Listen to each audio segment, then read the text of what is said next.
Assalamualaikum warahmatullahi wabarakatuh.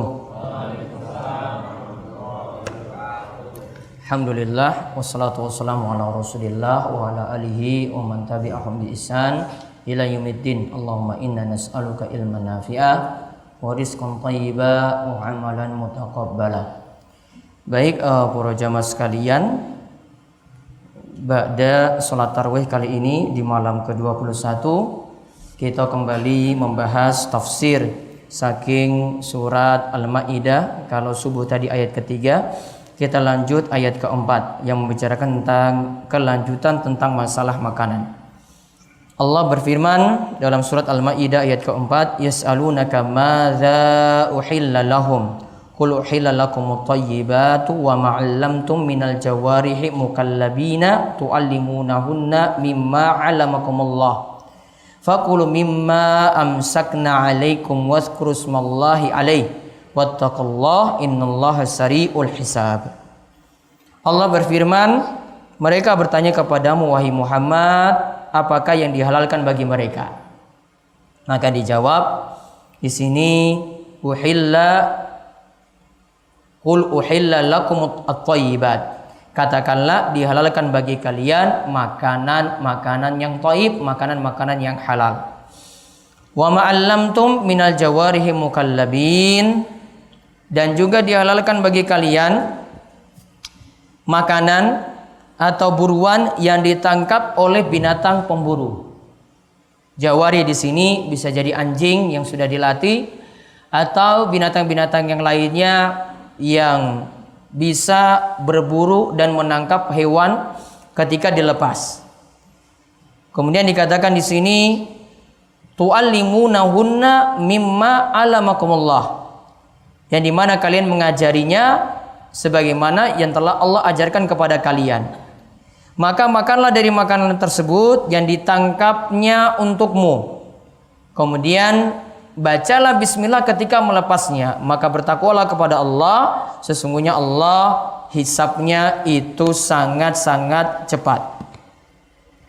Masyarul muslimin, para jamaah sekalian yang mugi-mugi senantiasa dirahmati oleh Allah Subhanahu wa taala.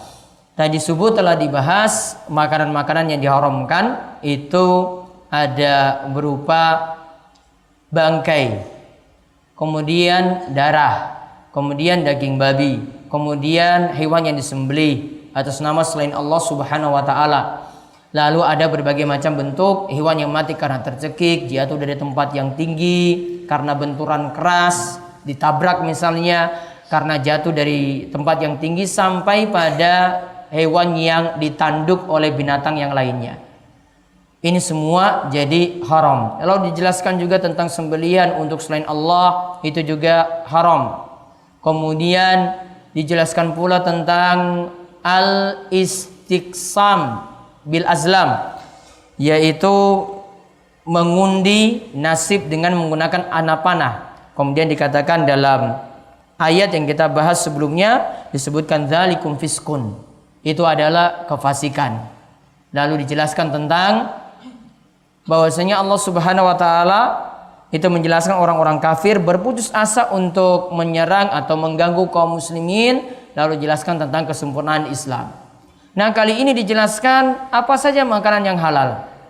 Maka dijelaskan di sini uhilla lakumut thayyibat. Katakanlah yang dihalalkan itu adalah makanan-makanan yang thayyib, makanan-makanan yang baik, makanan-makanan yang halal. Lawannya itu adalah makanan yang khabith, makanan yang kotor, makanan yang najis, atau makanan tersebut mengundang bahaya. Maka selama makanan tersebut itu tidak mengundang bahaya, juga tidak ada dalil pelarangan di dalam Al-Quran dan hadis, maka makanan tadi itu dihukumi makanan yang halal. Lalu di sini disebutkan tentang makanan yang juga jadi halal karena diburu oleh hewan pemburu. Kalau dibicarakan dalam hadis itu tentang anjing buruan. Jadi ada anjing yang sengaja dilepas, membaca bismillah, kemudian dia tangkap hewan yang dia buru. Hasil tangkapannya tadi halal untuk dimakan, meskipun hewan yang ditangkap tadi mati di tangan hewan pemburu tadi. Atau bisa jadi tidak mati di tangan hewan pemburu tadi. Pokoknya hasil tangkapannya dari hewan pemburu tadi ini adalah makanan yang halal. Ada pelajaran penting dikatakan oleh Syekh Abdurrahman bin Nasir As-Sa'di tentang hewan buruan di sini. Yang kita tadi sebut anjing buruan. Ada beberapa faedah penting. Yang pertama, ini menunjukkan syariat Islam itu sangat-sangat luas sekali memberikan kemudahan-kemudahan. Tidak selamanya hewan itu jadi halal kalau disembelih. Bisa lewat jalan lain, yaitu dengan cara diburu. Kalau di sini menggunakan hewan pemburu, boleh juga menggunakan senjata atau boleh menggunakan tembak, asalkan ketika diburu itu mengucapkan bismillah.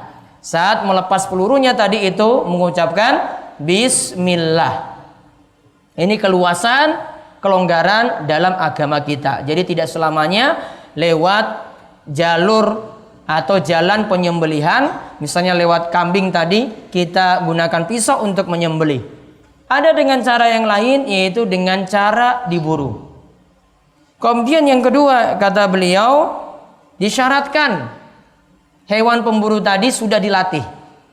Jadi kalau anjingnya anjing goblok nggak boleh, anjing yang nggak pinter nggak boleh, anjing yang dia itu diajarkan sesuatu saja nggak bisa, maka anjing ini tidak bisa digunakan untuk berburu.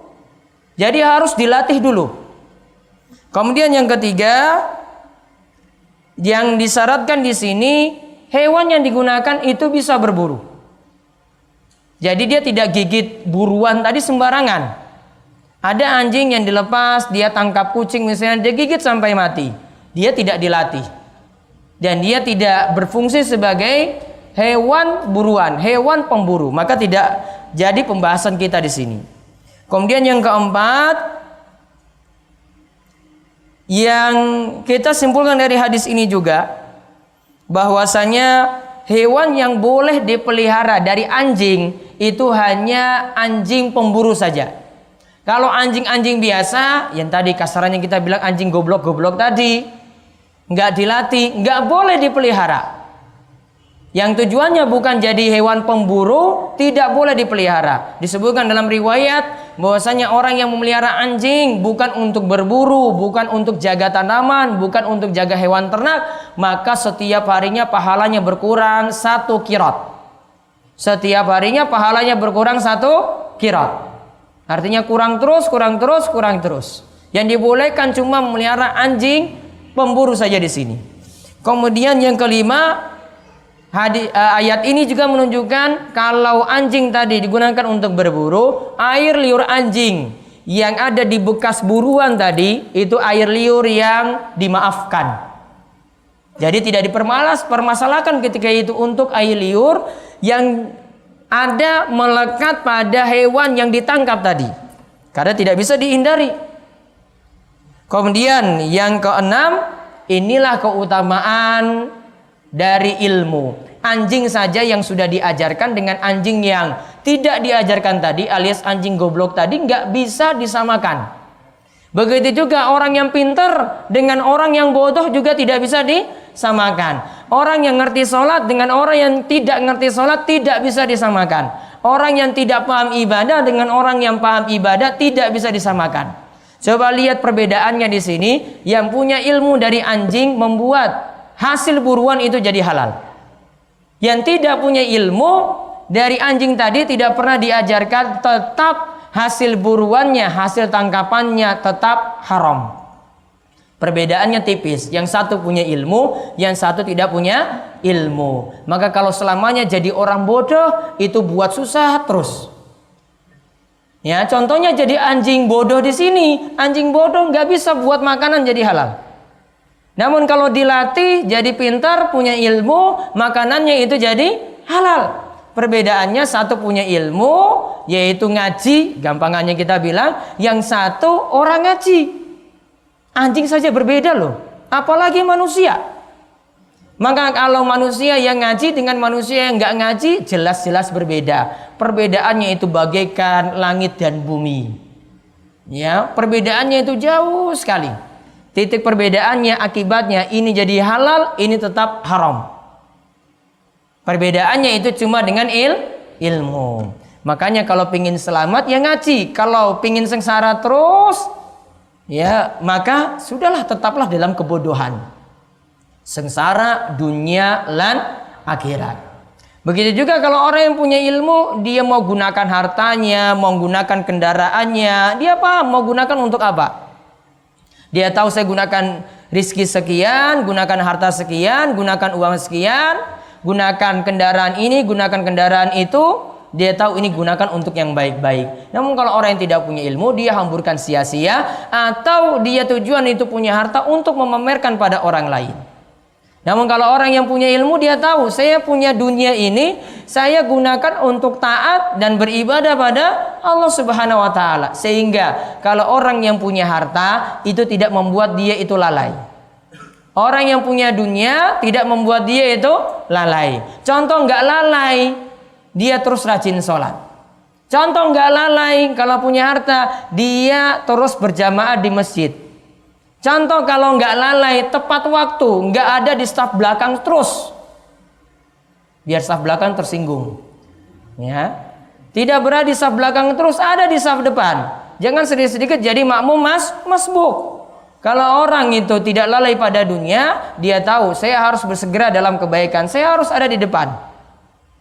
Maka itu hartanya tidak membuat dia lalai, anak-anaknya tidak membuat dia lalai, kendaraannya tidak membuat dia lalai. Kalau sedikit-sedikit ada di belakang terus, sedikit-sedikit itu masbuk, sedikit-sedikit kalau dengar iqamah baru datang. Nah ini berarti harta telah melalaikan dia dari akhirat. Kemudian yang ketujuh, kalau kita mengajar anjing supaya pintar, atau ada burung diajar supaya pintar, digunakan untuk berburu, berarti boleh. Ya, ngajarkan anjing supaya bisa untuk berburu berarti boleh. Kemudian yang kedelapan, ini jadi hujjah, jadi alasan dari sebagian ulama, boleh jual beli anjing pemburu. Selain anjing itu tidak boleh diperjualbelikan. Karena konsekuensi dari memiliki anjing ini berarti jalannya bisa ditempuh dengan jual beli. Sedangkan jual beli anjing yang lainnya, alias tadi anjing bodoh tadi, itu jadi haram. Jual beli anjing asalnya haram, kecuali anjing yang digunakan untuk berburu. Kemudian yang kesembilan, disyaratkan untuk berburu anjingnya dilepas, orang yang lepas baca bismillah. Kemudian yang kesepuluh, boleh memakan hewan dari hasil berburu. Boleh memakan hewan dari hasil berburu. Wallahu a'lam bishawab. Itu yang kita bahas, 10 faedah tentang anjing pemburu yang disebutkan dalam surat Al-Maidah ayat ke-4. Mugi-mugi manfaat. Ya, poin paling penting di sini, jenengan itu bisa jadi lebih unggul daripada yang lainnya kalau punya ilmu. Kalau paham Al-Quran, kalau paham hadis, mau ngaji terus, tambah ilmu terus. Kalau tidak mau ngaji, ibaratnya seperti anjing yang bodoh tadi. Anjing yang bodoh tidak bisa memberikan manfaat. Dia tangkap sesuatu, mati digigit gigitannya, tidak bisa membuat yang mati tadi jadi halal. Perbedaannya sangat-sangat jauh, maka harusnya memotivasi kita untuk terus ngaji, untuk terus belajar. Yang belum bisa sholat dengan benar, ngaji supaya bisa sholat dengan benar. Yang belum bisa baca Quran, ngaji supaya bisa baca Al-Quran dengan benar. Maka semua itu butuh belajar, berusaha untuk kaji, untuk hadiri majelis ilmu. Mugi-mugi Allah selalu menambahkan kita ilmu yang bermanfaat. Kita tutup kalian doa kafaratul majelis. Monggo. Subhanakallahumma bihamdika asyhadu an la ilaha illa anta astaghfiruka wa atubu ilaik. Assalamualaikum warahmatullahi wabarakatuh.